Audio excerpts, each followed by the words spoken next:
All rise. Veuillez vous lever.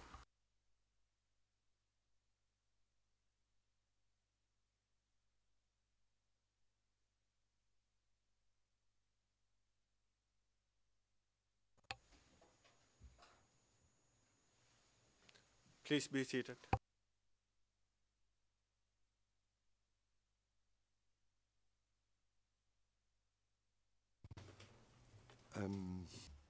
Le président, nous reprenons nos débats. Maître Ivetic, vous disposez d'une heure et demie. Et vous pouvez procéder dès maintenant. Maître Ivetic, je vous remercie, Monsieur le Président. Je vais m'efforcer de parler le plus possible des éléments que l'accusation vient d'évoquer dans son propos. Mais il est possible que je ne couvre pas tous les propos de l'accusation dans le détail, car nous ne disposons que d'un temps assez limité. Et nous n'avons eu guère de temps pour traiter des propos de l'accusation et préparer notre réponse. En tout cas, je commencerai par m'occuper de ce que M. Tiger a qualifié d'argument hyperbolique. Monsieur le Président, Madame, Monsieur les juges, je ne pense pas que j'ai besoin de vous rappeler que nous avons déposé un mémoire en clôture qui dépasse les 900 pages. Et à l'intérieur de ces 900 pages et plus, nous avons passé en revue dans le plus grand détail nos arguments, nous avons évoqué les éléments de preuve de l'accusation et nous avons proposé des citations d'éléments de preuve dont nous estimons qu'elles sont susceptibles de permettre un doute raisonnable. Il a fallu une heure et demie à M. Tiger pour se contenter de déclarer que l'accusation avait prouvé la réalité de sa cause au-delà de tout doute raisonnable. Mais elle n'a pas réussi à démontrer qu'elle l'avait fait. Je voudrais insister, Monsieur le Président, Madame, Monsieur les juges, sur la nécessité pour vous de garder à l'esprit ce que j'ai dit l'autre jour lorsque j'ai passé en revue le principe de la charge de la preuve et des critères qui conviennent à cet égard. Il ne s'agit pas uniquement d'apporter une preuve au-delà de tout doute raisonnable, car il nous faut également ne jamais perdre de vue le principe du doute qui doit profiter à l'accusé, ce qui signifie en d'autres termes que le doute doit être favorable à l'accusé. Ce que l'accusation aimerait que vous fassiez à tout moment, c'est que vous saisissiez de ses arguments et de sa façon de voir les éléments de preuve dans le vide. Monsieur le Président, Madame, Monsieur les juges, vous ne pouvez pas agir ainsi. La défense vous a demandé à tout moment de prendre en compte l'intégralité, tous les éléments de preuve, et nous maintenons cette demande. La totalité des éléments de preuve, à notre avis, permet de démontrer que l'accusation n'a pas rempli son obligation d'apporter la charge de la preuve ou de répondre de façon satisfaisante au principe du doute qui doit profiter à l'accusé. Or, il s'agit de deux principes juridiques importants. Alors, je commencerai par dire quelques mots de l'entreprise criminelle commune. Monsieur Tiger a dit aujourd'hui qu'en 1991, en Croatie, cet élément ne faisait pas partie de la cause.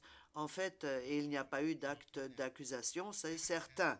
Mais l'accusation que vous avez devant vous a présenté de très nombreux éléments de preuve concernant l'année 1991 et la Croatie, en souhaitant tirer de ces éléments de preuve des conclusions et des déductions relatives à l'intention, et elle souhaite que vous utilisiez les éléments de preuve pour en tirer la conclusion de l'existence d'une entreprise criminelle commune. Et même si M. Tiger a été clair aujourd'hui pour la première fois quant au fait qu'à son avis, la responsabilité pénale de l'accusé commence le 12 mai 1992, nous ne l'avons toujours pas entendu dire à quel moment il est allégué que cette entreprise criminelle commune aurait vu le jour et à quel moment M. Mladic aurait accepté de rejoindre ou de participer à une quelconque entreprise criminelle commune.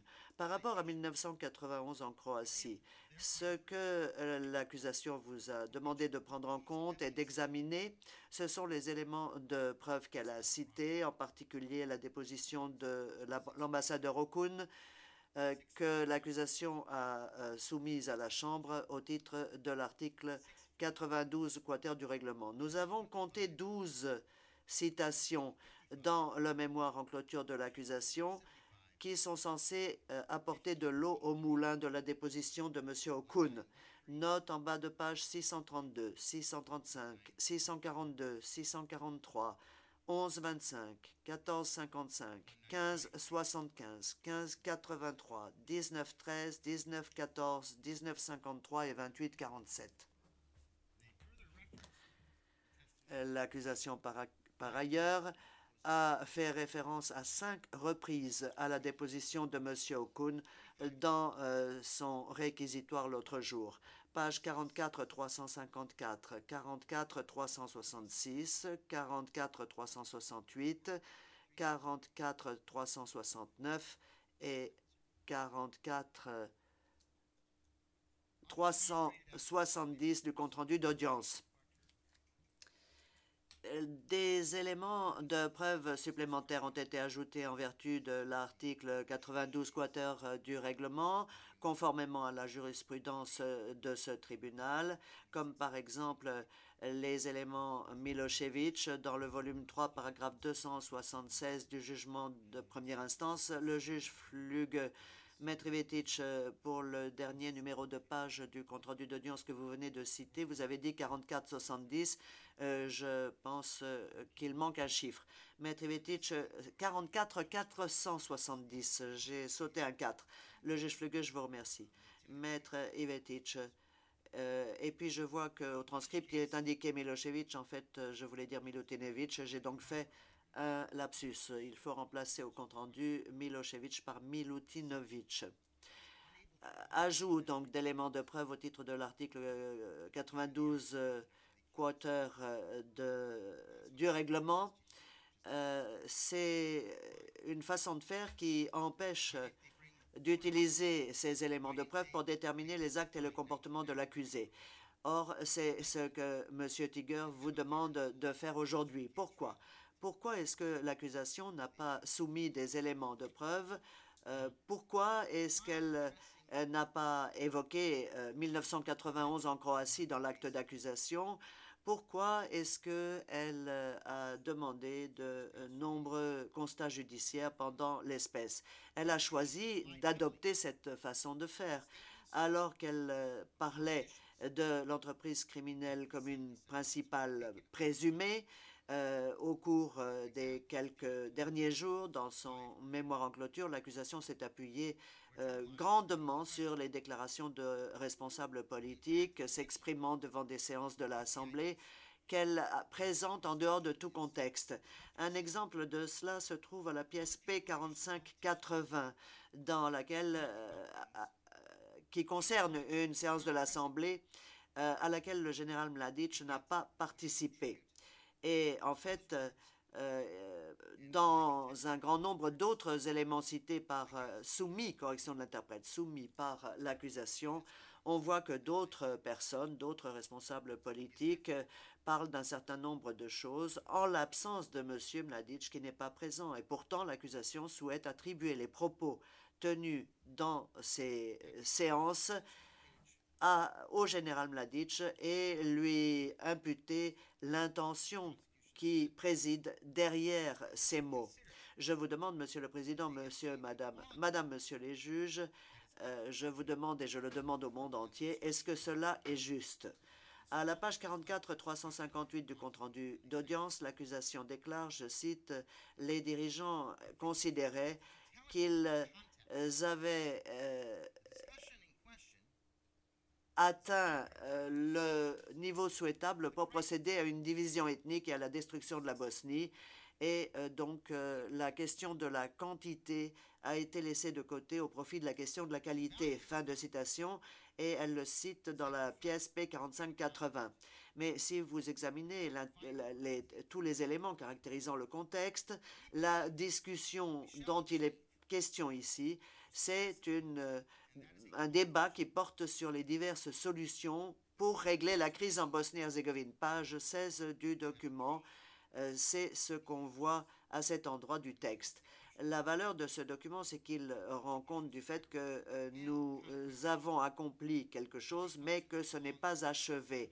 Nous pensons que nous devons réaliser ce qui a été le plus contesté et qu'il se pose là une question d'égalité. La qualité que nous souhaitons réaliser dans la division de la Bosnie-Herzégovine concerne la création de 3 Bosnie-Herzégovines. Et ce qui demeure en question, c'est la quantité concernant aussi la création d'une fédération ou d'une confédération et en combien de parties la Bosnie sera divisée. Fin de citation. Alors, Monsieur le Président, ce que nous voyons que les responsables politiques discutent à ce moment-là, c'est la poursuite du conflit ou la poursuite de ce qui existait par le passé en Bosnie-Herzégovine avant le début des hostilités, où il y avait 3 représentations ethniques existant sur un pied d'égalité au sein du gouvernement et qui étaient reconnues par la constitution de l'État.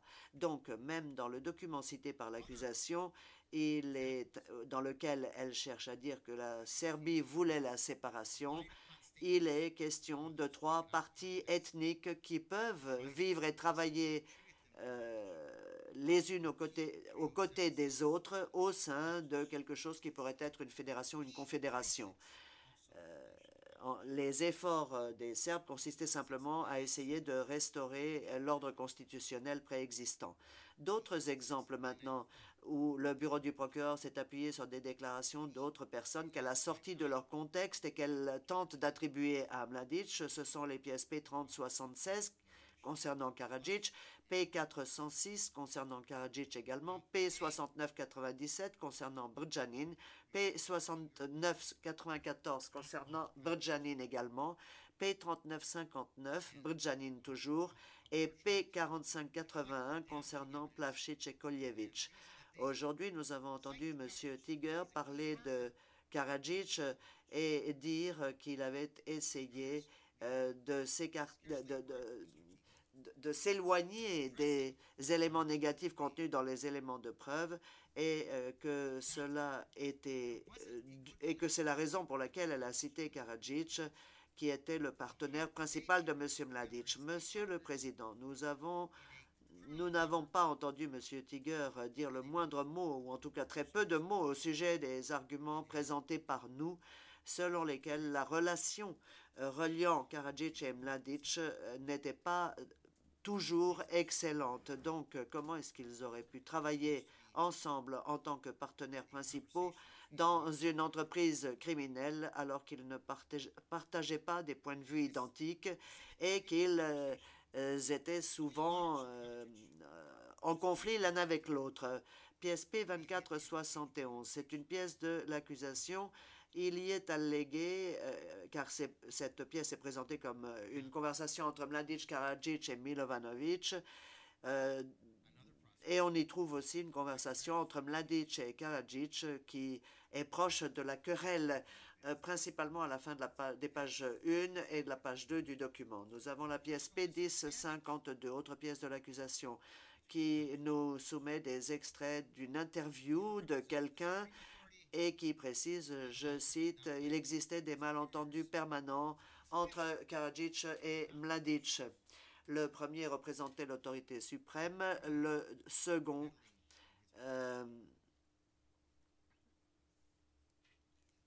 n'appréciait guère ses supérieurs, notamment lorsqu'ils n'étaient pas des professionnels en bonne et due forme. Il n'aimait pas qu'ils se mêlent à son travail. » Nous avons aussi la pièce P736, paragraphes 211 à 212, émanant du général Rose. La relation entre le général Mladic et le docteur Karadzic était telle que l'on pouvait s'attendre à ce qu'elle débouche sur une situation marquée par la confusion et la violence d'intensité variable. À certains moments, Mladic semblait dominer la discussion et déterminer le cours des choses. À d'autres occasions, Karadzic avait la possibilité de maintenir ses positions politiques et Mladic les confirmait selon l'intensité des pressions qu'il ressentait, qu'elles soient politiques ou militaires ou émanent du terrain. Fin de citation. La pièce D862, déclaration sous serment du témoin Milutinovic, paragraphe 130. Si je me souviens bien, les accords et les oppositions entre le général Mladic et le président Karadzic en tant que commandant suprême se sont produits en août 1993, au moment où le commandant suprême a ordonné à l'armée de se retirer du mont Igman et de remettre les positions dont il s'était emparé à la Fort-Pronu. Fin de citation. Paragraphe 132, je cite. Le conflit entre le général Mladic et le président Karadzic a fait son apparition, entre autres, en raison du fait que le personnel de l'armée avait faim alors que tout était destiné à indiquer que leur sort était bon et qu'ils allaient s'enrichir. Fin de citation. Paragraphe 138, je cite. Ne perdons pas de vue les décisions de plus en plus importantes, de plus en plus nombreuses, correction de l'interprète de la VRS, entre les soutiens de Mladic et les soutiens de Karadzic. Fin de citation. Nous devons souligner encore une fois que par rapport à nos arguments déjà présentés, si ces deux hommes étaient des partenaires principaux, alors pourquoi est-ce que le président Karadzic a essayé de limoger le général Mladic à plusieurs reprises? Et il est certain que les éléments de preuve ne permettent pas de soutenir l'affirmation de l'accusation selon laquelle ces deux hommes étaient des partenaires importants et proches. Quant à l'entreprise criminelle commune, l'accusation a prétendu que la déclaration islamique d'Alia Izetbegovic n'était pas connue. Je suppose qu'elle voulait dire que les gens n'y prêtaient pas réellement attention, mais nous avons des éléments de preuve qui indiquent le contraire. Les dirigeants serbes de Bosnie connaissaient parfaitement bien la déclaration islamique et s'inquiétaient beaucoup du sens qui était le sien. Nous avons entendu le témoin Dodik témoigner en page 42-267 du compte-rendu d'audience lorsqu'il lui a été demandé si la déclaration a été discutée pendant des séances de l'Assemblée. Je cite, « Nous avions à l'esprit la politique d'Izetbegovic exprimée dans la déclaration islamique. » Et moi-même, j'ai lu cette déclaration à plusieurs reprises et je pense que n'importe qui s'occupait de politique peu ou prou à l'époque était au courant du contenu de cette déclaration. Ce n'était pas un secret, c'était un document public qui est devenu particulièrement populaire parmi ceux qui soutenaient Izetbegovic. Fin de citation. Nous avons d'autres éléments de preuve montrant que le rôle de la déclaration islamique était important, ainsi que des craintes générées par la même déclaration. Page du compte rendu 29 633 jusqu'à 29 639, témoin Kuprechanin. Page du compte rendu 23 904, témoin Ketsmanovic.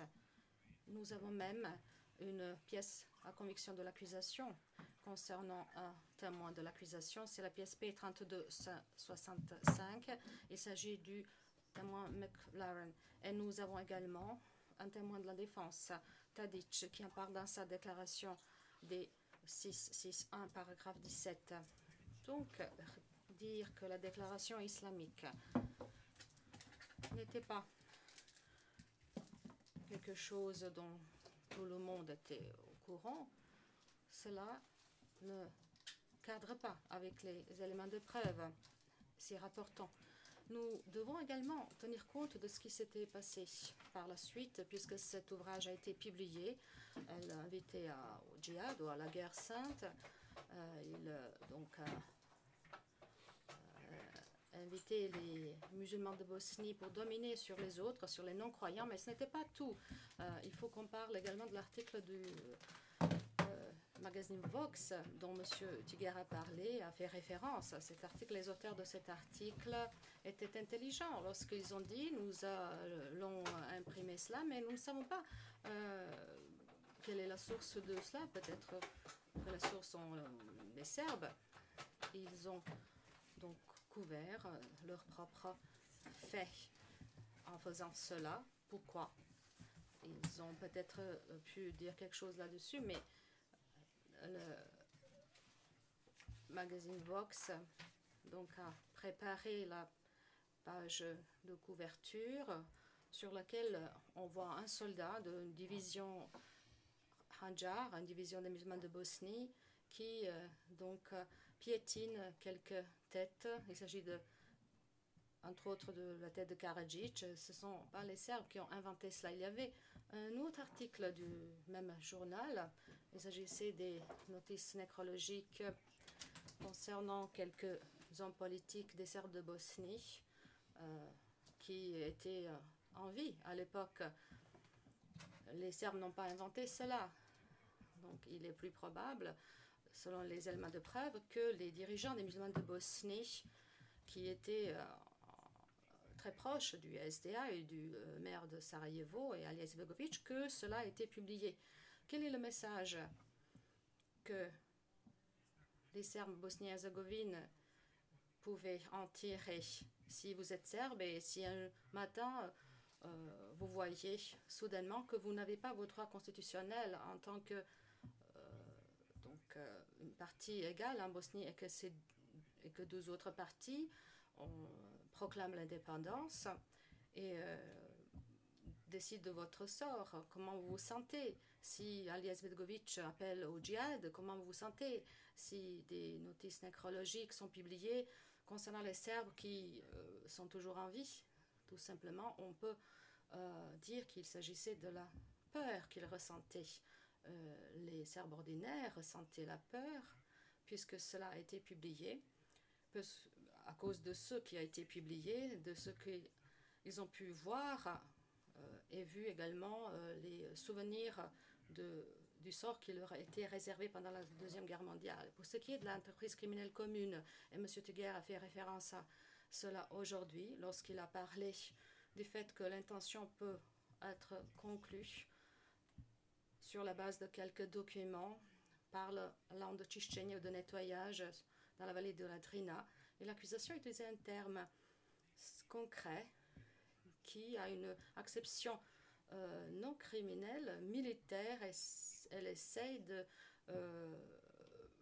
dire qu'il s'agit d'une autre acception de ce terme qui convient à leur thèse. Et nous avons vu des moyens de clair d'un expert militaire, Kovac, à la page 1924, où il a donné la définition de Tchichtchénie au nettoyage en utilisant des termes militaires. Il a dit que Tchichtchénie, nettoyage ou ratissage du terrain, veut dire qu'on procède au nettoyage du terrain des formations ennemies armées dans une zone de responsabilité sur le territoire où la force a été utilisée. Donc cela concerne des unités armées. Lorsqu'on lui a posé la question s'il y a une différence entre Tchichtchénie, nettoyage, et Tchichtchénie, terrain, nettoyage du terrain, il a dit, le témoin Kovac a dit que le nettoyage ou Tchichtchénie a un terme de portée générale et le ratissage du terrain ou nettoyage du terrain concerne des éléments armés, des unités armées, des terroristes, des groupes de sabotage, etc. C'est ça la définition du ratissage du terrain. Et à ce sujet, Monsieur le Président, j'aimerais également dire que le témoin RM 097 a fait une distinction claire entre les ordres de la JNA relatifs à Tchichtchénie ou au ratissage du terrain et l'ordre concernant le déplacement forcé ou les faits de malmener des civils Donc, il emploie de ce terme Tchétchénie dans des documents militaires du terme ratissage du terrain et interprété de façon erronée. Et on ne peut pas faire de sorte, comme l'accusation a fait, de attribuer une acception différente et néfaste à ce terme. L'accusation a parlé pendant un certain temps de Foča et en particulier l'accusation s'est concentrée sur la destruction des mosquées à Foča. Encore une fois, Monsieur le Président, Monsieur le Juge, étant donné la charge de la preuve, et tenant compte de ce principe et du fait que toutes les conclusions doivent être faites en faveur de l'accusé, nous vous invitons à analyser tous les moyens de preuve dans leur intégralité pour voir s'il y a une explication alternative pour dire pourquoi et comment, de quelle façon ces mosquées à Foča avaient été détruites. Il faut que vous rappeliez qu'on dispose d'une photographie montrant un canon militaire près du toit d'une mosquée. Vous allez vous souvenir que des témoins avaient dit que les unités armées de l'armée BIH procédaient à des activités de combat à partir des mosquées. Pièce D 706, témoin Trifovic, paragraphe 8. J'ai été blessé le 14 juillet 1992. Pour ce qui est des combats dans la ville de Foča, ces combats ont duré quelques 10 jours. Et à partir de l'éclatement du conflit, toutes nos activités étaient concentrées sur la défense ou sur la riposte aux attaques des forces musulmanes jusqu'au jour où on a perdu le premier homme. Et c'était le premier jour du combat. Cet homme a été tué des tirs ouverts du minaret de la mosquée Al-Adja. Je sais que des forces musulmanes utilisaient leurs édifices religieux à des fins militaires. Ils ont utilisé ces édifices pour y organiser des entraînements et pour les utiliser comme des entrepôts pour les armes. Fin de citation. Paragraphe 9, il est dit, je cite, pour autant que je sache, le premier combattant qui a été tué à Foča était Ljubomir Trifkovic. Il a été touché du minaret de la mosquée Al-Adja et je me trouvais à quelques 10 mètres par rapport à l'endroit où il se trouvait et où cela s'est passé. Dragan Nikolic a été tué à la même occasion. Fin de citation. Ensuite, nous avons entendu le témoignage du témoin Vujicic, d'abord à la page 4240 du compte rendu. Je cite. Donc, quand les armes se sont procurées des armes et quand ils se sont fait importer des armes à Foča, ils les ont placées principalement à des endroits où se trouvaient des édifices religieux. Près de certains édifices religieux, mais pas près de tous. Il s'agissait des armes, des explosifs, etc. En plus, pour ce qui est de certains de ces édifices religieux, comme il s'agit de la mosquée Pilav à Gornje-Polje, c'est là où ils ont entraîné les bérets verts et les forces armées, ainsi que la Ligue patriotique. Fin de citation, la page du compte rendu 24201. Le juge Horry a posé une question à la ligne 4. Je cite, oui, c'est parce que vous êtes en train de nous expliquer qu'il y avait des activités qui étaient entreprises à partir de ces mosquées. Et dites-nous quand et de quelle manière ces mosquées ont-elles été détruites ou endommagées. C'était la question qui vous a été posée. Concentrez-vous sur cette question, s'il vous plaît. Le témoin dit, ces mosquées ont été démolies dans des conflits, la plupart d'entre elles, lors des activités de combat précédemment, parce que des musulmans ouvraient le feu à partir des minarets de certains de ces mosquées. J'ai vu en personne que des musulmans pilonnaient des positions serbes et des maisons serbes à partir de ces mosquées. Et plus tard, à un moment donné, en 1995, après que les forces de l'OTAN ont tiré plusieurs projectiles sur Foča, ces mosquées, étant donné qu'il s'agissait des bâtiments qui étaient vieux, ont été endommagés, considérablement endommagés et démolis. Et c'est comment ces édifices du culte ont été détruits. Fin de citation. Vous pouvez encore une fois se pencher sur la totalité des éléments de preuve. Lorsqu'il y a une explication alternative concernant un fait, vous devez également appliquer le principe pro dubio in reo. Et pour ce qui est de ces mosquées à Foča, cela ne veut pas dire que cela est arrivé pour ce qui est d'autres mosquées ailleurs. Donc vous devez regarder toutes les municipalités concernant cela et concernant les éléments de preuve concernant ces municipalités. Pour ce qui est de Foča, nous avons des éléments de preuve que l'accusation n'a pas abordés et qui montrent qu'il y a une explication alternative selon laquelle Jean Mladic n'est pas responsable de cela et ne peut pas être pénalement responsable de cela. Par rapport à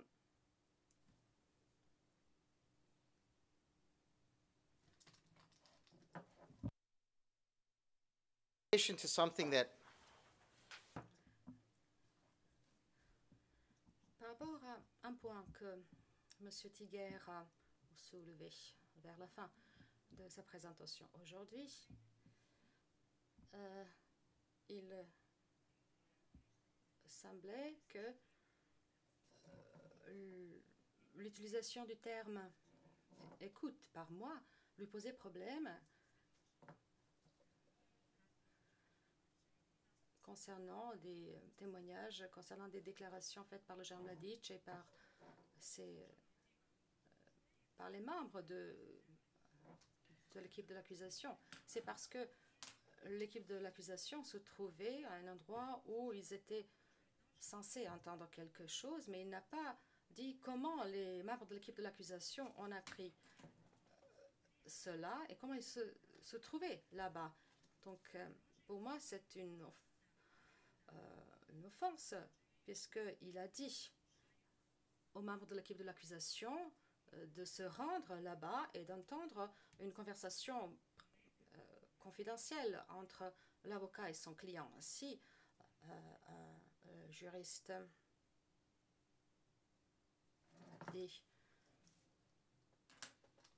se lève et dit ce que M. Tiguer avait dit par rapport à cela, ça me dégoûte.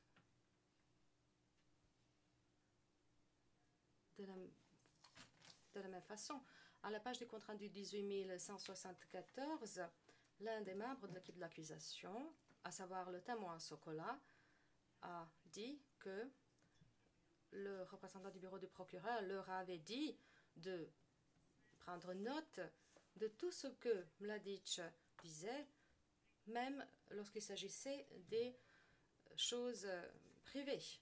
Page du compte rendu 18174 à la page du compte rendu 18180, le même témoin a confirmé que toute la communication se déroulait entre Mladic et ses avocats et qu'il n'y avait pas d'autres personnes présentes à ce moment-là.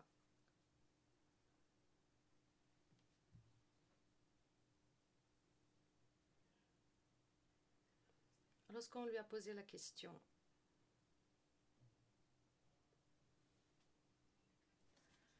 pour savoir comment il se fait qu'il se soit trouvé à cet endroit-là, à la page du contrat 18872, le témoin leur a dit qu'on leur avait dit de rester dans le prétoire afin d'écouter la conversation. Et lorsqu'on lui a posé la question pour savoir si le représentant du bureau du procureur leur avait dit qu'il s'agissait de conversations privilégiées entre le conseil et son client, le témoin a dit que cela n'avait pas été abordé à l'époque. Donc ici, on voit que pour le bureau du procureur, violer cette relation privilégiée entre l'avocat et son client ne leur pose aucun problème. Je demande à tout le monde ici si cela est honnête. Est-ce que nous voulons que ce procès soit géré par l'accusation? Maintenant, j'aimerais parler de Sarajevo.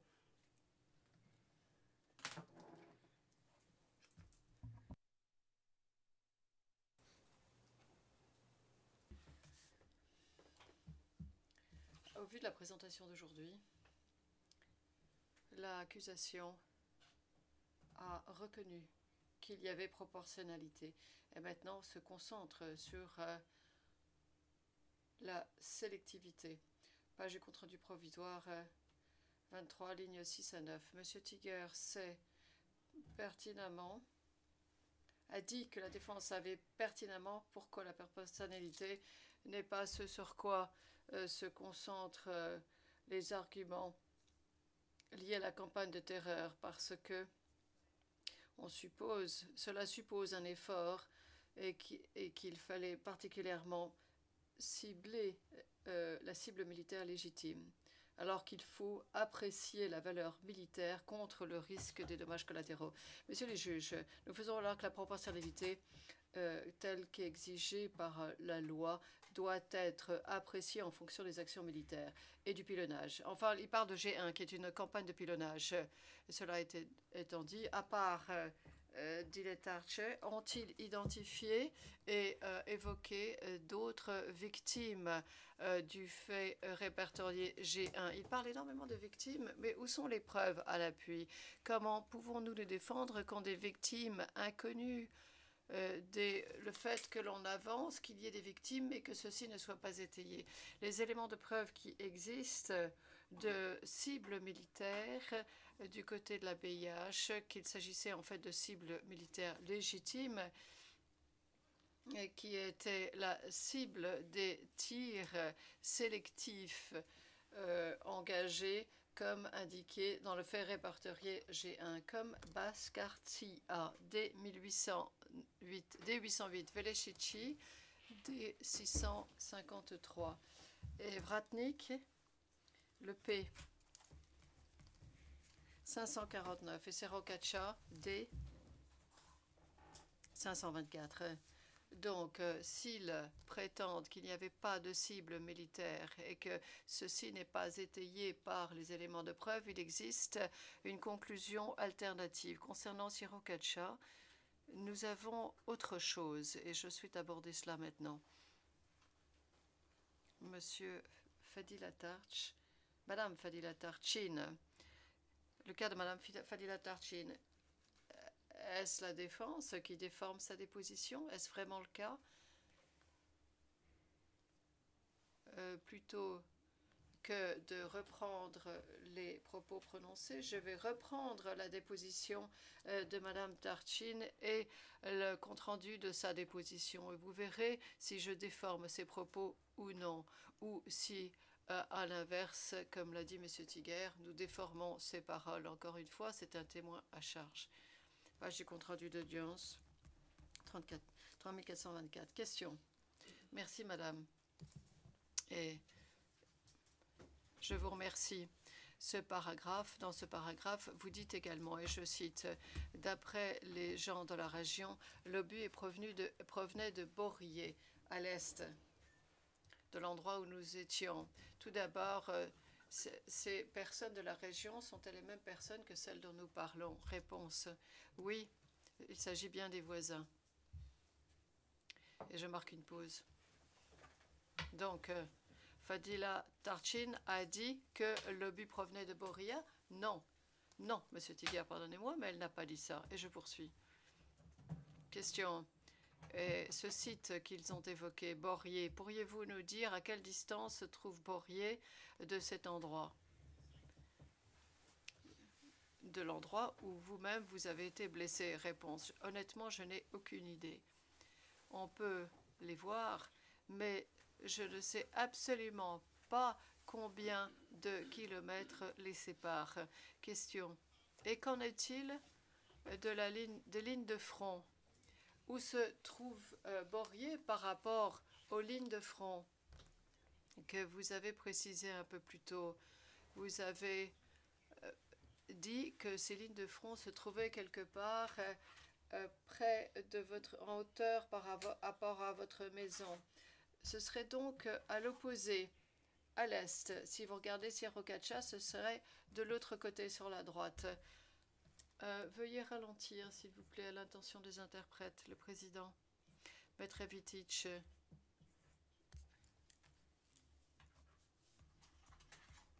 Vous avez cité, je crois, une page du compte-rendu d'audience, le 3242. Maître Evitich, non, c'est le 3424. Nous sommes maintenant à 3425. La témoin, on a posé la question suivante au témoin Tarchin. Merci. Ai-je raison de dire que ce secteur de Borillet était tenu principalement par les forces qui étaient restées loyales envers les forces d'Izetbegovic? Réponse, honnêtement, cela je ne le sais pas. Fin de citation.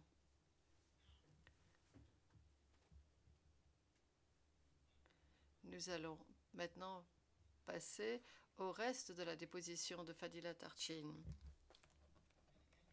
3447. C'est le juge Horry qui a posé une question au témoin. Le juge Horry. Avant de vous laisser interroger à nouveau le témoin, j'ai une question à vous poser. Je comprends, d'après votre déclaration, que vous avez été blessé par des éclats d'obus lorsqu'une maison voisine a été touchée ou frappée par un projectile. Est-ce comme cela qu'il faut comprendre les choses? Réponse est exacte.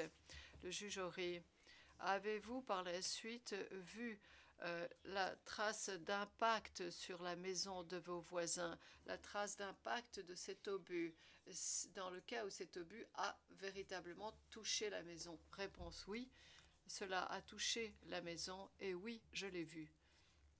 Le juge Horry. Pourriez-vous nous dire dans ce cas si cette trace d'impact se trouvait du côté de la maison qui faisait face à la colline, en haut de la colline, ou était-ce en contrebas par rapport à la colline, ou l'un ou l'autre? C'est aussi possible. Réponse, eh bien, cela était tourné vers le bas, c'était vers le bas de la colline, autrement dit, faisant face à la ville, en face de la ville. Réponse, en face de la ville, bien.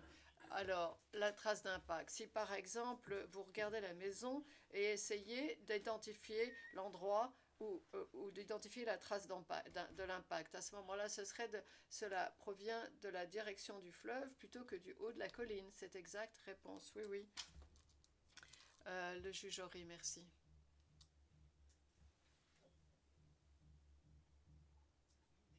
Messieurs les juges, il n'y a aucun lien entre cet obus et le général Mladic. L'accusation n'a pas fourni ce lien. Ils ont fourni des éléments de preuve qui sont sujettes à des interprétations multiples et des conclusions multiples. Certaines de ces preuves exonèrent Mladic et en vertu de la loi, dans ce cas, il y en a certaines que vous devez accepter. Je souhaite parler de Sarajevo, je souhaite passer à huis clos partiel, s'il vous plaît, le président à huis clos partiel.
Le greffier d'audience, nous sommes en audience publique. Le président, je vous remercie. Alors, pour ce qui est de Sarajevo, l'accusation fait valoir que vous n'avez pas besoin d'aborder la ville défendue parce que l'accusation n'a jamais dit que c'était une ville sans défense. D'un côté, c'est la façon dont M. Tiger reconnaît que Sarajevo était une cité défendue tout en essayant de se disculper par rapport aux moyens à utiliser. Et je suis surpris de constater que M. Tiger ne connaît même pas la teneur de l'acte d'accusation qu'il avance, car cela porte sur les chefs 9 et 10 qui portent sur Sarajevo, le chef 6, chef de meurtre, et en vertu de l'article 3 du statut du TPY. Messieurs les juges, si vous vous en souvenez, lorsque je l'ai lu l'autre jour, lorsque M. Tiger a dit de quel statut s'agit-il, j'ai cité un extrait.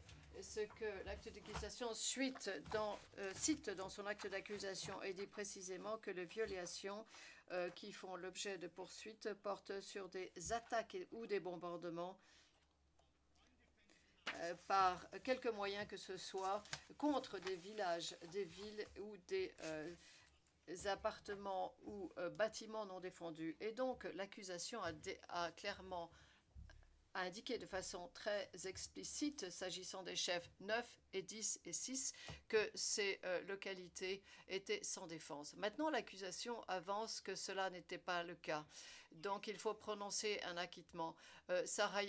Des villes sans défense ou des villes défendues, la ville défendue s'applique à Sarajevo, s'applique à Srebrenica et toute localité dans laquelle une force militaire armée opposait une défense et refusait de rendre la ville ou de faire en sorte que la ville soit une ville ouverte. Alors, regardons maintenant le droit.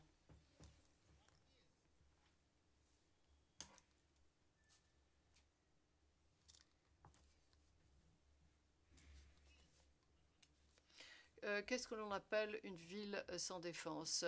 L'article 59 du protocole additionnel numéro 1 déclare qu'une ville sans défense est un endroit habité proche d'une zone ou dans une zone où des forces armées sont en contact et une ville ouverte qui peut être occupée par la partie adverse. S'il n'y a pas d'accord, les 4 conditions doivent être remplies. Tous les combattants, toutes les armes mobiles et tout le matériel militaire mobile doit avoir été évacué. S'agit-il là de Sarajevo? Non. S'agit-il de Srebrenica? Non. S'agit-il de ces villages dans les municipalités où se trouvaient des unités de la VIH, où il y avait des dans lesquels se trouvaient des paramilitaires armés? Non. Donc, aucune utilisation contraire ou hostile des installations militaires fixes. S'agit-il là de Sarajevo ou de Srebrenica? Non, aucun acte hostile commis par les autorités ou par la population. Il n'y avait aucune action menée à l'appui des opérations militaires. Contrairement à l'AP1, les routes et les chemins de fer qui traversent des zones non défendues ne doivent pas être utilisés pour le mouvement des combattants ou le transport de matériel militaire, qui ne doivent pas constituer un passage ou un transit. Souvenez-vous du tunnel à Sarajevo et de l'existence des forces de la VIH à Sarajevo. L'article 59.6c, protocole additionnel numéro 1, il doit y avoir des panneaux qui indiquent que la ville n'est pas défendue. Souvenez-vous de la déposition concernant Srebrenica. Il n'y avait aucun panneau indiquant qu'il s'agissait d'une zone démilitarisée.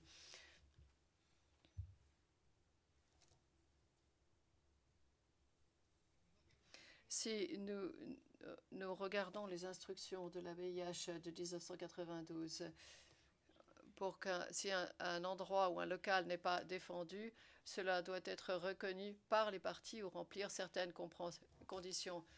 Manque de défense ou de forces armées, manque d'unité aux fins de transporter du matériel militaire, manque d'action ayant une quelconque importance militaire, manque de liaison avec les forces locales sur place ou les forces alliées.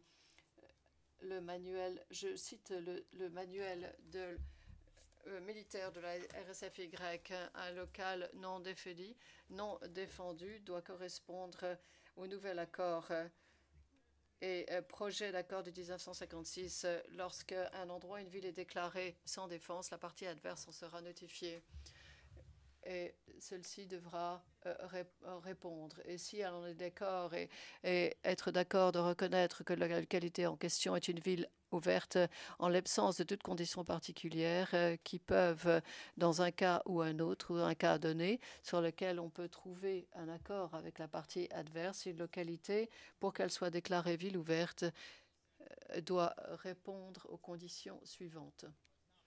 Cette localité ne doit pas être défendue, ni contenir, ni abriter des forces armées et n'avoir aucun contact ou lien avec des forces nationales ou armées, cesser toute activité à caractère militaire ou à des fins militaires, doit cesser tout transit militaire dans la ville. Messieurs les juges, à différents moments dans cette affaire, nous avons parlé de la ville, nous avons soumis des manuels militaires du Royaume-Uni et des États-Unis. Et cette vision ou cette définition d'une vision non défendue qui ne constitue pas une cible légitime, ce qui est, dans le cas d'une ville défendue, il s'agit d'une cible militaire légitime. Et cela est conforme non seulement à la loi en RSFY, mais à la loi qui s'applique à toutes les armées du monde. Donc nous faisons valoir que Sarajevo n'est pas un endroit qui est sans défense. Au contraire, c'est une ville défendue. De multiples cibles militaires se trouvaient à Sarajevo qui sont légitimes et pouvaient donc être utilisées pour servir de cible de tir. Nous disposons entre autres un déploiement important de la BIH dans Krasnitsa, y compris le poste de commandement avancé de la 104e brigade D559 à Krasnitstan, paragraphe 2, le centre d'entraînement des forces spéciales de la BIH à l'école Alexa Chantic, D559, paragraphe 21. 2 tours et les mitrailleuses installées dans un appartement et 2 étages en dessous. Au-dessus vivaient des familles. Le colonel Shehovac a dit cela dans sa déposition. 24 036, page du compte-rendu d'audience D 559, paragraphe 19, parle en fait du bâtiment des PTT à Krasnitsa ayant été utilisé à des fins militaires, ainsi que Sokolia, 2 camions chargé de dynamite. Page du compte-rendu d'audience 2015. La Pachine Polier, nous disposons d'informations indiquant qu'un nombre important de bérets verts se trouvait à l'intérieur de ce bâtiment de la RTV. Tous les jours, 50 à 70% d'entre eux se trouvent dans ce bâtiment. Dès 2015, dès 453, nous avons entendu dire que le complexe agricole s'était livré à des actions militaires. J'ai contredit l'ordonnance 21 067. Dolat Malta.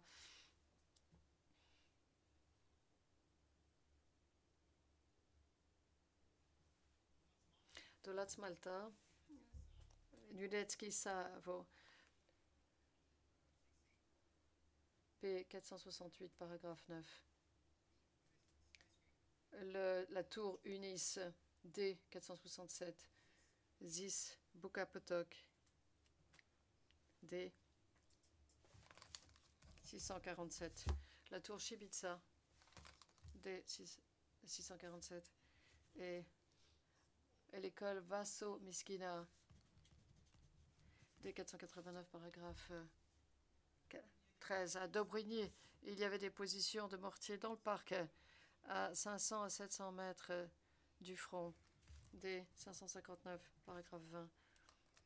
À Nedjarici, à Slobodje, le bâtiment de Slobodjenia a été utilisé par la BIH. D453, autocar.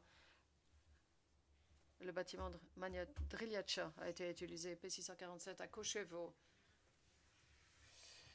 L'Institut pour les enfants atteints de problèmes d'ouïe. Imaginez le centre de communication placé à cet endroit par la BIH, D647, l'unité spéciale du SSB stationnée à cet endroit, en face du musée olympique. L'Institut psychiatrique a également été réquisitionné. La faculté d'éducation physique a été réquisitionnée également. D'après le témoin Rachevitch, D551, le stade de Koševo, l'hôpital de Koševo, le tunnel de Koševo, Nemanja, l'école Vlatković ont de même été utilisés par la BIH, D551. À Bieleva. L'école et le logement pour les étudiants étaient utilisés.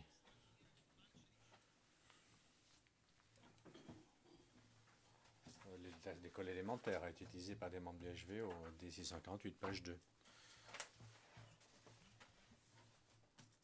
Usine Zdrag à Bouchapotok, D647, le cimetière juif à Kovačići et Sukopunari, D4849. Nous avons plusieurs cartes au dossier D469 et 470 par exemple, qui montrent la position d'emplacement et de cibles militaires. La liste pourrait être longue, mais nous avons une abondance de preuves qui parlent de cibles militaires présentes à Sarajevo qui tiraient sur les Serbes. Non, messieurs les juges, Sarajevo est un exemple typique de ville défendue qui devient une cible légitime car l'armée de la Bosnie-Herzégovine avait entrepris des actions pour placer ses forces à côté des civils, pour les utiliser comme boucliers civils. De ce fait, la proportionnalité doit entrer en ligne de compte dans la discussion, au contraire de ce qu'a affirmé dans son exposé l'accusation. Le SRK, je vous le rappelle, veillait à ne pas tirer sur des civils et cibles civiles suite à des confirmations visuelles ou informations obtenues d'informateurs ou de personnes ayant fui Sarajevo. Le témoin Vušaviak en a témoigné. Compte rendu d'audience, nous avons des 535, paragraphe 146, des 842, 825, 824, 825, des 825, des 643, des 468, des 658.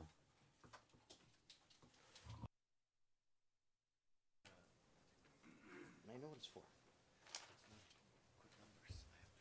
Okay. Your Honors, Messieurs les juges, la sélectivité était bien présente lorsque le SRK ciblé. Nous avons entendu M. Tiger dire que le général Mladic disposait d'une armée qui pouvait trancher la Bosnie comme un couteau le fromage, mais ce n'est pas le cas. Il se défendait des attaques contre la BIH à partir de la ville elle-même.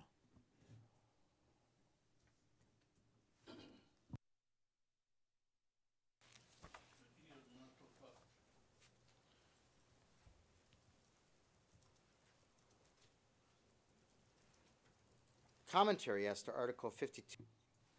Le commentaire au sujet de l'article 52 du protocole additionnel des conventions de Genève 2024. Il est question d'avantages militaires définis qui peuvent provenir de la destruction, capture ou neutralisation. Le 2205 ou 2025 parle d'une zone spécifique qui peut être un objectif militaire légitime compte tenu de son emplacement et des circonstances. C'est un commentaire du Canada, République fédérale d'Allemagne, des Pays-Bas et des États-Unis. Et le Royaume-Uni a fait une même déclaration dans une réunion similaire et a répété ces déclarations au moment de signer les protocoles additionnels. La proportionnalité dans le contexte d'une attaque sur une ville défendue doit être évaluée dans le contexte du conflit dans sa globalité. Les bombardements sont acceptables. Voir nos informations dans nos arguments de clôture en ce qui concerne le pilonnage intensif. Je voudrais également dire que plusieurs témoins en ont parlé dans le prétoire. Pierre Stucker, le général Fraser, le témoin Butler et le témoin Kovacs. Reportez-vous à leur témoignage. Ils ont parlé de la doctrine de la ville défendue dans des termes un peu plus clairs. Et par exemple, ils ont analysé la doctrine de la force écrasante. Je pense que c'est M. Tucker qui en a parlé. Il a dit que les commandants de l'OTAN, qui étaient responsables des bombardements des Serbes, étaient tellement pris par leur vision de la force écrasante enseignée au titre de la doctrine de l'OTAN qu'ils ne voulaient pas se restreindre en l'utilisation de la force contre les Serbes. Et donc, les Serbes, quant à eux, ne font pas comme l'OTAN et font preuve de retenue. Alors, est-ce que c'est leur culpabilité? D'après l'accusation, ils sont coupables. Il existe une stratégie militaire qui s'appelle le choc et la stupéfaction, qui est liée à la force écrasante. Le but est d'avoir une domination rapide de l'ennemi en imposant immédiatement une force écrasante. Plutôt que de réduire à néant les capacités militaires de l'adversaire, cette stratégie a pour but de casser la volonté de l'adversaire au-delà de ce que la doctrine considère comme les capacités militaires. Et le but n'est pas à ce moment-là d'obtenir une supériorité militaire. Voilà le sens de cette doctrine. Est-ce que les Serbes, pendant la guerre, au début, est-ce qu'ils ont cherché à limiter les victimes pour G1? Lorsque G1 a commencé, l'opération a été interrompue quand on a vu que le risque de victimes civiles était trop grand. À ce moment-là, Mladic a mis fin à cette opération. Donc la sélectivité était bien présente à l'esprit des dirigeants du SRK lorsqu'ils menaient ces actions autour de Sarajevo.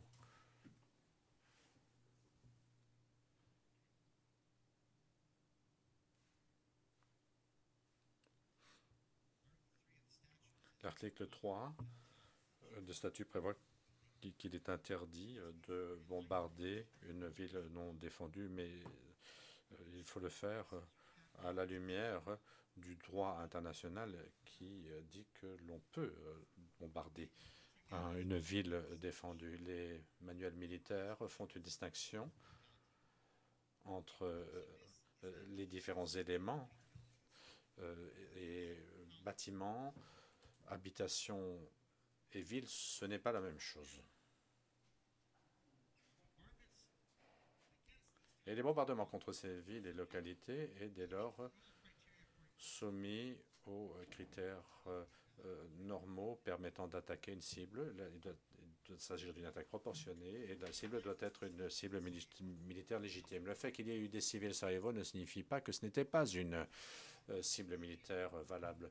Cela signifie qu'elle devait être traitée comme une cible militaire en tenant compte des civils au niveau de la proportionnalité. Cela a été fait. L'accusation n'a pas démontré que les attaques contre Sarajevo étaient disproportionnées à cet égard.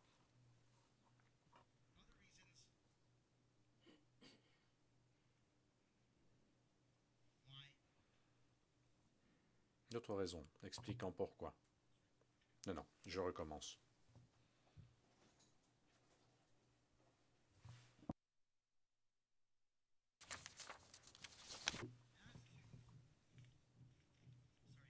Pour ce qui est de Sarajevo,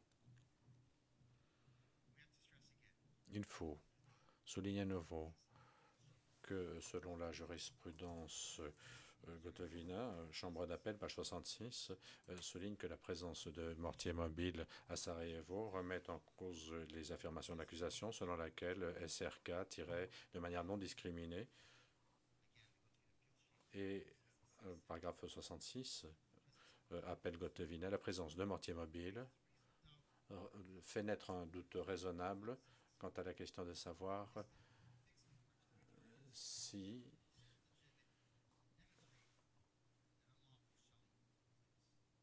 la présence de mortiers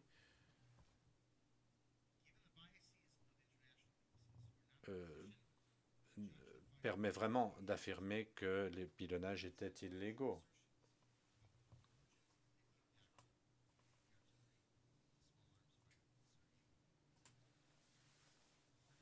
Et donc, de ce fait, les tirs de la SRK n'étaient pas indiscriminés, et donc cela met en échec les dires de l'accusation. Paragraphe 79 de l'appel Gotovina, il est dit que les observations des témoins sans expérience de l'artillerie et dont les points d'observation rendaient difficile l'identification de l'impact ne sont pas suffisants pour dire que le pilonnage était indiscriminé. Il en va de même ici pour l'épreuve de l'accusation au sujet de Sarajevo, messieurs les juges.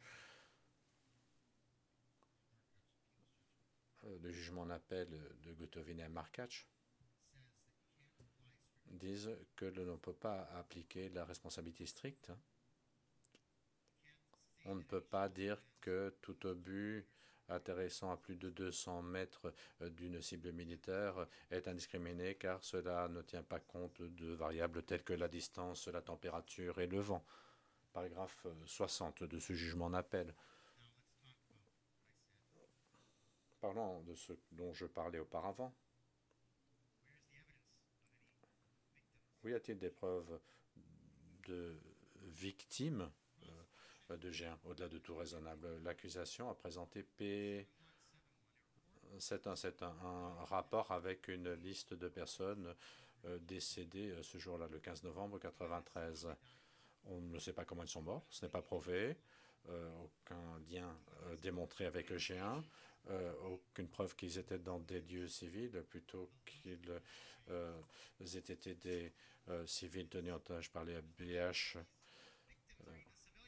Et il n'y a pas de preuve que ces civils aient été des civils. C'était peut-être des combattants. Une autre pièce de l'accusation, P7731, dit que 6 personnes sont mortes dans le dernier tir de barrage. Mais pas d'identification de ces 6 victimes, ici encore. Et ces facteurs ne sont pas pris en compte, que je viens d'aborder. Et l'accusation parle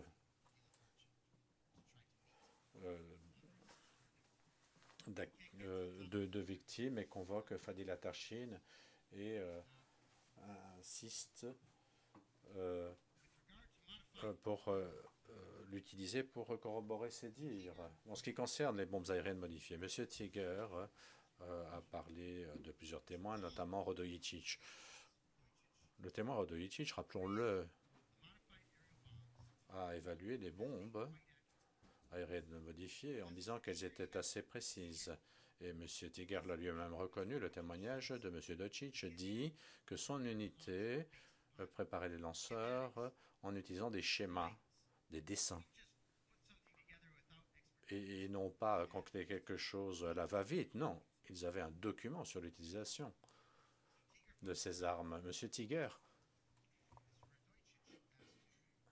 a parlé de M. Radojicic et des tables de tir, mais rappelons que le colonel Radojicic est le commandant de brigade.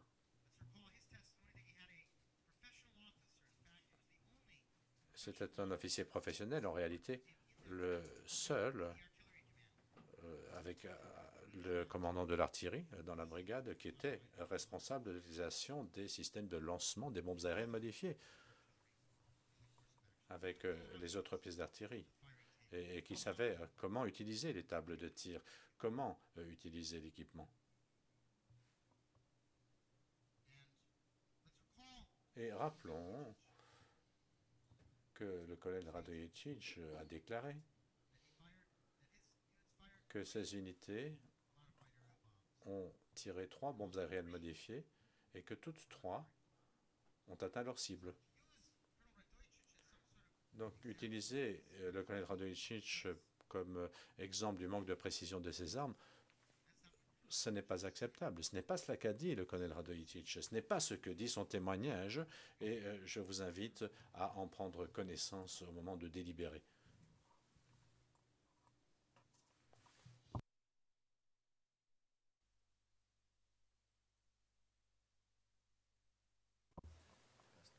Similar, Your Honors, De la même manière, messieurs les juges, comme a toujours cherché à le faire l'accusation, ils ont peur et évitent les tables de tir pour les lanceurs de bombes aériennes modifiées. Le procureur dit que ce n'est même pas au dossier, mais elles sont au dossier. Plusieurs témoins en ont parlé, les experts en ont parlé, en ont même donné un exemplaire ou un extrait. Plus tard, nous avons reçu les documents officiels et vous les avez, ils sont au dossier. Alors dire que ces tables ne sont pas au dossier, eh bien, la thèse de l'accusation est basée sur la conviction de leur non-existence, mais elles existent. Le juge Moloto, numéro de pièce, Maître Lukic cherche, mais il a des problèmes. Passons à la suite et je reviendrai lorsqu'il aura retrouvé les références. Mais vous vous rappellerez qu'avec le témoin Subotic, il y a un extrait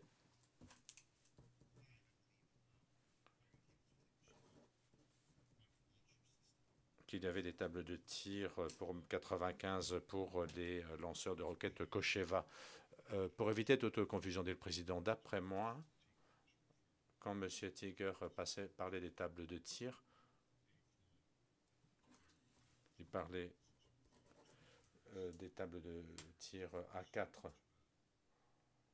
dont a parlé un des témoins, alors que les tables de tir qui ont été produites ultérieurement sont ce dont quoi vous parlez. Je sais que lorsque l'on parle de tables de tir, on ne parle peut-être pas exactement la même chose. Maître Vetic, moi je pense parler de ce dont M. Tiger parle, parce qu'il a parlé de Kochava, c'est le nom du système, et nous avons des tables de tir datant de 1995. Et pour les années postérieures également. Nous en avons pour 1995. Et rappelons les témoignages, les bombes aériennes modifiées n'ont pas été utilisées avant 1995. Nous avons également la déposition d'autres témoins qui expliquent les tests dans les champs d'essai d'artillerie à Kalinovic. Monsieur Tigardé, le président, est-ce que vous pouvez nous confirmer que nous parlons de la même chose lorsque vous avez dit que les tables de tir ne sont pas au dossier? Monsieur Tiger, je ne sais pas si on se comprend, mais moi, je ne parlais pas des tables de tir pour le A4 dont j'ai parlé pour le témoin Radojicic. Moi, je parlais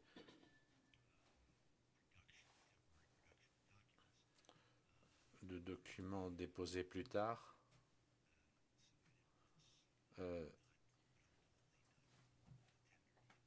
qui ont été utilisés mais qui n'ont pas été versés au dossier.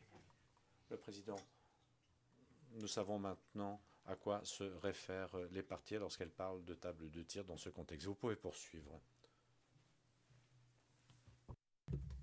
Note de l'interprète à l'intention des sténotypistes en page 55, ligne 3 du compte-rendu d'aujourd'hui, remplacer l'Institut pour les enfants à problème par Institut pour les enfants malentendants. Et chaque fois que l'interprète a dit Madame, Messieurs les juges, remplacé par Messieurs les juges.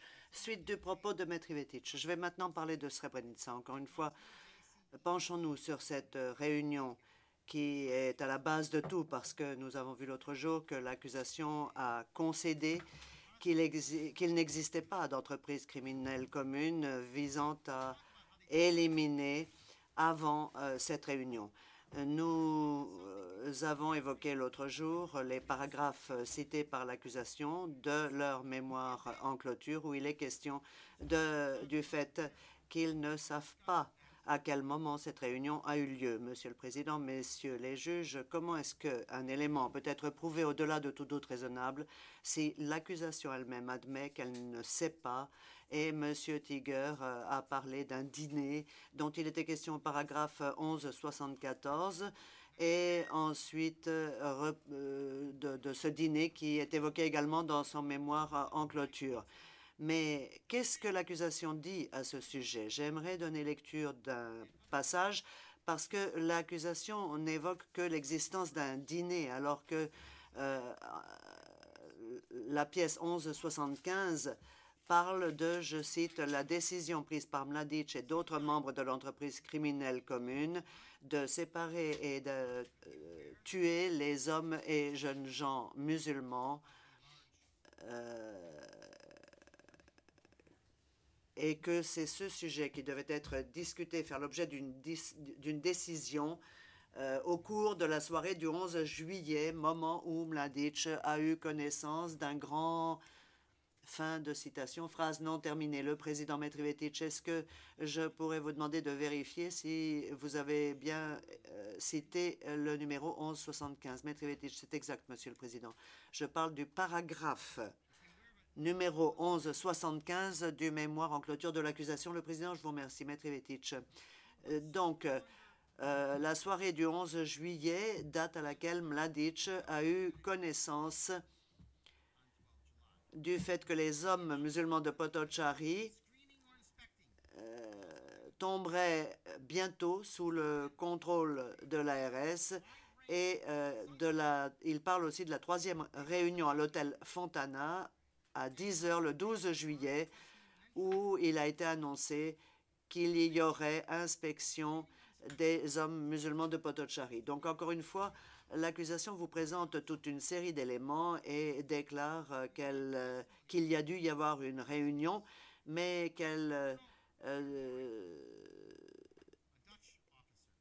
et que l'on doit convenir qu'il s'agissait d'un crime avant même qu'il y ait eu inspection et séparation, alors que c'est là que réside le lien avec un quelconque crime. Monsieur Tiger a dit cela aujourd'hui également. Monsieur le Président, Messieurs les juges, nous avons entendu une déposition en l'espèce, celle du colonel Peter Buring, un officier néerlandais, donc pas un Serbe, et voici ce qu'il dit au sujet de la détection.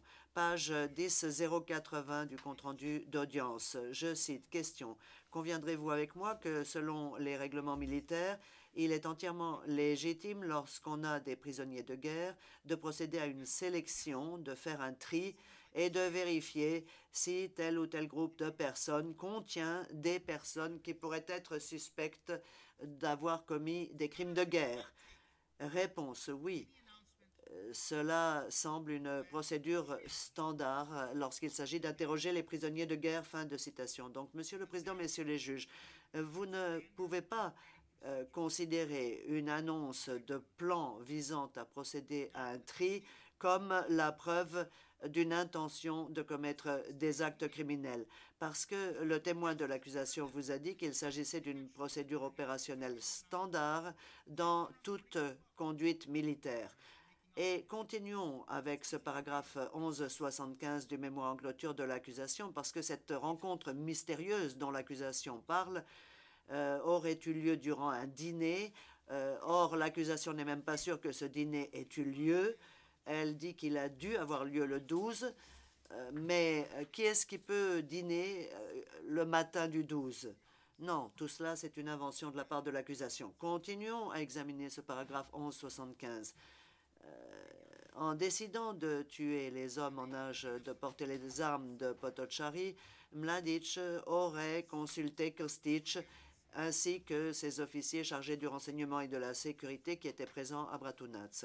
Vous avez cela en note en bas de page 50-77 du mémoire en clôture de l'accusation, qui est le seul élément porté à l'appui de la déposition du général Milovanovic, ainsi que plusieurs citations tirées du compte-rendu d'audience. Je répète, aucune de ces citations n'indique ce que prétend l'accusation, à savoir que c'est cet élément qui est au cœur de la thèse de l'accusation. Elle n'a pas apporté d'éléments de preuve pour étayer cette thèse. Et poursuivons notre travail d'examen des citations. La première, c'est la page 16-937 du compte-rendu d'audience. Que dit le général Milovanovic dans cette page? Il dit qu'à aucun moment, Mladic ne tenait des réunions régulières lorsqu'il était à l'état-major principal. Est-ce que ceci constitue la preuve d'un crime? Non. Est-ce que Mladic se trouvait à l'état-major principal entre les 11 et 12 juillet? Non. Cette référence n'a rien à voir avec la citation qui a été faite par l'accusation. Autre référence à la page 16 946 à 947 du compte-rendu d'audience. Dans ce passage, Milovanovic explique que, en son absence ou en l'absence de Mladic, le chef de secteur le plus haut gradé devient responsable d'une réunion et donc préside la réunion en question. Encore une fois, est-ce que ceci a le moindre rapport avec les allégations de l'accusation quant aux réunions de l'hôtel Fontana? Non. Référence suivante, nouvelle citation de l'accusation, page 16 949 à 16 952 du compte-rendu d'audience, où le général Milovanovic explique que les participants, les ordres du jour, les réunions mensuelles destinées à rendre compte, etc., se déroulent dans telle ou telle circonstance. Il ne parle pas de l'hôtel Fontana. Il ne présente aucun élément de preuve probant sur lesquels l'accusation pourrait s'appuyer pour affirmer qu'il y a eu une réunion durant un dîner ou en d'autres circonstances auxquelles auraient participé un certain nombre de personnes dans le but de créer une entreprise criminelle commune. La dernière citation faite par l'accusation, page 16 995 à 16 955 à 16 957 du compte-rendu, c'est à cet endroit que Milovanovic parle de ce qu'il est convenu d'appeler les collèges, les réunions collégiales des commandants et de la façon dont les décisions étaient prises pendant ces réunions collégiales. Encore une fois, rien à voir avec l'hôtel Fontana, rien à voir avec ce dîner présumé que l'accusation ne peut pas situer dans le temps. Et dont elle parle uniquement sur base d'imagination. Regardez le mémoire en clôture de l'accusation. Elle ne présente aucun élément de preuve d'une quelconque activité illégale qui aurait été discutée ou qui aurait fait l'objet d'une décision liée au général Mladic avec un rapport quelconque avec une entreprise criminelle commune présumée à Srebrenica en vue d'élimination. Il n'y a rien de tout cela. Est-ce que on arrive ainsi tout en haut de la pyramide et est-ce que tout cela permet de supprimer tout doute raisonnable? Non. La thèse de l'accusation fourmille de doutes.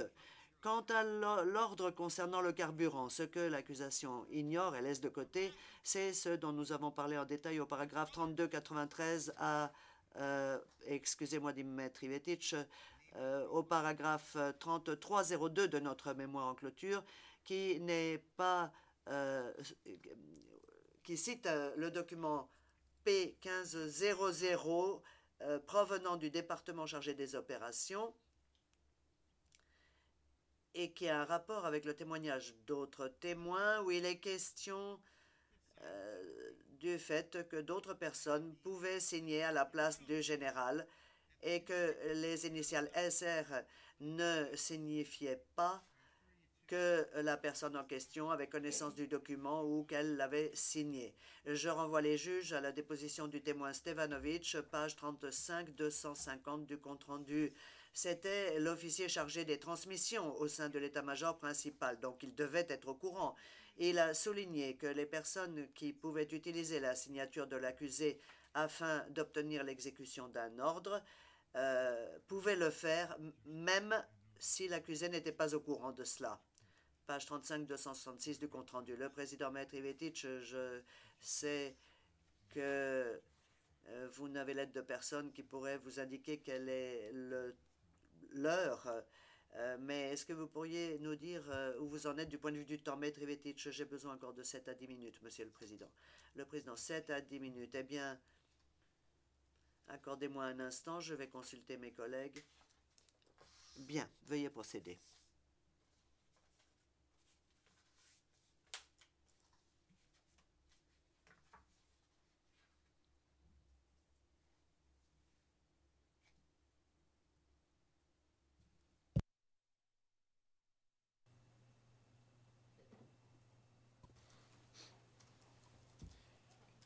Stefanovic affirmed Maître Ivetic, Monsieur Stevanovic affirme que certaines personnes pouvaient signer à la place de l'accusé au bas d'un ordre. Ceci figure donc en page 35-266 du compte-rendu d'audience. Déposition Stevanovic. Et nous disposons d'autres documents qui ont été versés au dossier et qui prouvent à quel endroit se trouvait Mladic dans la période où il n'était pas en mesure de se trouver à l'état-major principal. Nous avons la pièce P364, pièce de l'accusation, qui indique que M. Mladic a rencontré une délégation américaine à Dobrunovci. Je répète, c'est un document versé au dossier et il est à Belgrade aussi le 13 septembre 1995, c'est-à-dire la veille de l'ordre en question à 18 heures. Nous avons également à notre disposition un document émis avec la signature SR au nom du général Mladic, mais avec un autre numéro que celle de l'unité opérationnelle qui annonce un accord de cessez-le-feu conclu avec les Américains. Encore une fois, que fait le général Mladic à ce moment-là? Est-ce qu'il s'occupe d'ordres concernant le carburant? Est-ce qu'il s'occupe de la campagne de ratissage de Momir Nikolic? Non, il est en train de tenter de négocier la paix. Et rappelons également la déposition de Momir Nikolic. Dans sa déposition, il parle d'opération d'assainissement, mais pas une seule fois, il ne dit que cette opération a été menée sur ordre du général Mladic. Il dit que c'était sur l'ordre de l'état-major principal. Alors, pourquoi est-ce que les choses sont si vagues dans la bouche du témoin si c'est le général Mladic qui avait donné cet ordre? Monsieur le Président, Messieurs les juges, un doute raisonnable existe dans tous les aspects de la cause de l'accusation.